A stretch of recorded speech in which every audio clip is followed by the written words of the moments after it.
Hey everyone, this is Tim from Your Six Tech. Today in this video, I'm going to show you how to use the Incognito mode on your web browser to be used in YouTube so it doesn't track what you are searching for or your video history.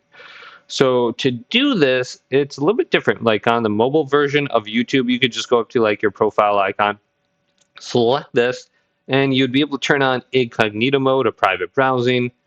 But on the PC version, there is no option to do that. So what we need to do is go to the web browser, and in the settings, there typically is just an option for private browsing. So on like Chrome or something like that, or Brave, we can go up to the 4 or 5 different like horizontal lines. Select this, and the shortcut keys typically Shift plus Control plus N at the same time.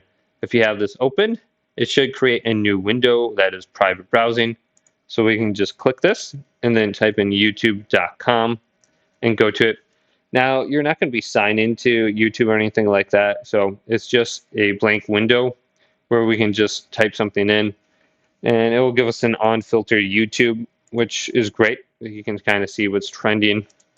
So this is a workaround because you do not have the option on PC. So if this video did indeed help you out, leave it a big thumbs up and subscribe to my channel down below for more tech out videos coming up next on Your Six Tech.